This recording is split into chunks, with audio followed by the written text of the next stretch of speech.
Me and Chris, there he is right there. We're about to get out of this fucking basement.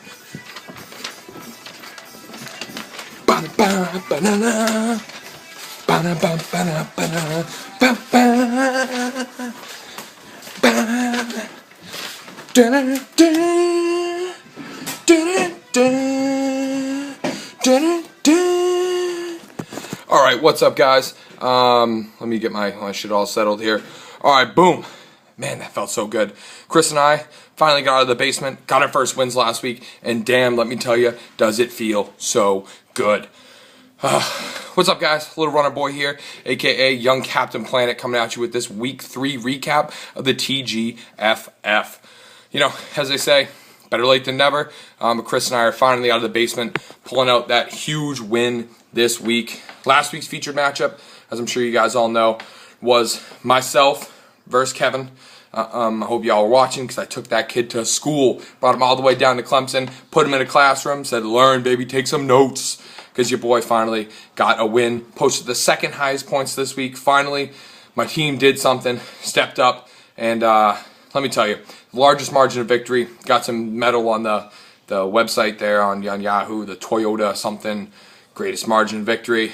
Yeah, I'm a boss, you know, finally on the board with the W. And let me tell you, there ain't no stat correction that is going to take me down this week, because I beat him by like 60 points. Thank God. Sorry, Kev, but, you know, I had to say it, you know, I had to be there. Anyways, very happy with myself. And also, a little shout out, with 3 straight weeks dropping, I think, over 144 points. Mike's Bunch of Black, guys, is really, he's got it all figured out over there. He is doing pretty damn well. I think he's leading the field by almost 50 points overall, and it looks like he's on his way to trying to get that most money. You know what I'm talking about. So again, good job there, Mike. You know, by the way, all of us in the past here say hello. I know you're over there, what are you, like 12 hours in the future over there in China or whatever, so I wanted to send you a little message. I'm sure you know what that says. For those of you who don't speak Korean, it says, fuck, what does it say? It says, oh, have you impregnated a local yet? Go get dem broads. Yep. Put it on translator. That's what it told me. Apparently they don't have dem in Korean, so it came out in English. But anyways, Mike, hope you're having fun over there in the future in Korea. Hope it's treating you well. Getting drunk off of, I don't know, whatever the hell they drink over there. So good for you. Also, as you guys know from the video last week, I was at that Exclusives Commissioners Conference last week in Gillette. And one of the points that Bob alluded to was the removal of the kicker position from fantasy football leagues. And don't worry, Chris, we will find a way, if it gets passed, we will find a way to make sure you still get Rob Baronis. I know you can't live without him. You need your boy, so we can make that happen. But anyways, this is just something to think about. You know, I know a lot of fantasy football is luck, but the kicker position is just, it's such a wild card. I mean, I don't think anyone had, what's his name? Caleb Sturgis, week 1. Yeah, what team is he on? I don't know. But he posted one of the top 2 fantasy points for a kicker in week 1. Nobody had the top 2 kickers in week 2. Slick Nick Novak and Jay Feely, who also posted the top 2 points.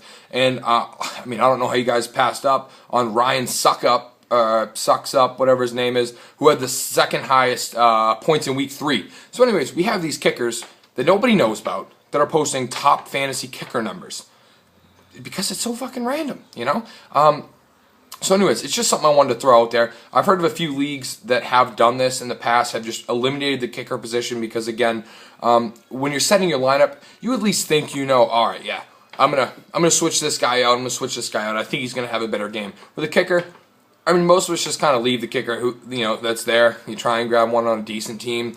It's going to kick some field goals. You know, Sebastian Janikowski used to be huge with Oakland, because you know they suck so much they couldn't get, you know, a touchdown, but they'd kick a field goal. But anyways, it's just so random, and I myself would not be opposed to removing it, because I really think that the kicker position, you know, kind of needs to go. So anyways, I want to put that out there, just throw a feelie out there. See what I did there? Throw a feeler out there and just see if anyone else shares the same feelings that I do about the kicker position. If you guys want to keep it, if you want to get rid of it. Again, it hasn't really affected me. I haven't been like fucked over from a kicker. I'm sure some people have, But again, this is just something that I've realized is, kind of weak, and I think it could be a possible improvement for us next year. So keep that in mind. Now onto our highly anticipated Roach Fact of the Week, brought to you by Kev Roach. Here we go here. Since the merger in 1978, 161 teams have started 0-3. Only 5 of those teams had made the playoffs, and 0 of those teams advanced past the divisional round. See you later, Giants. Looks like you guys ain't going very far this year, especially with Eli Manning under the helm. You definitely ain't going far. But anyways, our Roach Fact of the Day, again, brought to you by Kev Roach. I'm sure we'll be excited to see what he has in store for us next week as well. All right, on to a little recap. Week 3, obviously, quite the interesting one. 2 of the last place teams, myself and Chris, both got our first wins, official wins, I should say, barring stat corrections, but I think we won enough that can't really affect us anyways. We're finally out of the doghouse, finally out of the basement. I'm pretty excited about that. 2 undefeated teams as well, Richie and Pat Martin, who, since he beat me with the whole thing last week, which I'm still kind of sad about, the stat correction that screwed me over there. So they were both 2-0. Not anymore. They lost this week. So it looks like we have 5 teams that are 2-1, 5 teams that are 1-2. Everyone's kind of, it seems like we're almost on an even playing field here. Again, this is why this league is so intense. There's no clear-cut winner. There's no clear-cut loser right now. This is going to be a fight. It's going to be a bar fight until the playoffs, let me tell you what. And in the playoffs, anything can happen, so it should be exciting. DJ, yeah.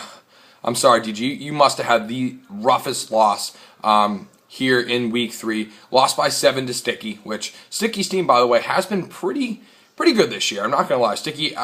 We've been hating on you for a while. I got to give you some props now. You really have earned it. You've been doing pretty well. But DJ's team, man, Hakeem Trick put up a goose egg. That's tough. He started a tight end in his flex, I guess. Martellus Bennett. He put up 1 point. That's rough as well. Kembrell Tompkins on his bench put up 16. Mod Bradshaw on his bench put up like 16. Tough loss for DJ there. Again, a couple, obviously you wouldn't see Hakeem Nicks doing nothing, but, starting 2 tight ends, that's a bold move, DJ. That's a bold move. So I'm sure you'll fix it up there for next week. And this week's featured matchup actually goes to our 2 BU boys. That's the Baronis All-Stars versus the Manby Pambies. Again, I actually looked at the matchup today, and I saw DJ already did switch out his roster. He put KT in. He put MJD in, who got a nice garbage time touchdown last week. And again, it doesn't matter when you score as long as you get those fantasy points. So we'll see how it fares against Baronis All-Stars coming off their first win last week. I know he has 2 people on a bye. He's got D'Angelo Williams, and he's also got the Green Bay defense on a bye this week. So it should be interesting to see what our BU boys can do here in Week 4. That's about it. I think Green Bay and Carolina are the only teams on this Week 4 bye. Patriots play Atlanta. We'll see how Gronk and if Gronk and Amendola actually play. Bill Belichick is not trying to share any of that information onto if they'll play or not, so it should be a surprise and should be pretty interesting. Other than that, that's all, folks. God bless America. Again, I have my little American flag in the back of the hat here if you guys couldn't see it. God bless America. Good luck to everyone here in Week 4, except for you, Richie, playing you this week. So good luck to everyone but you. Thanks a lot. See you guys next week. Peace.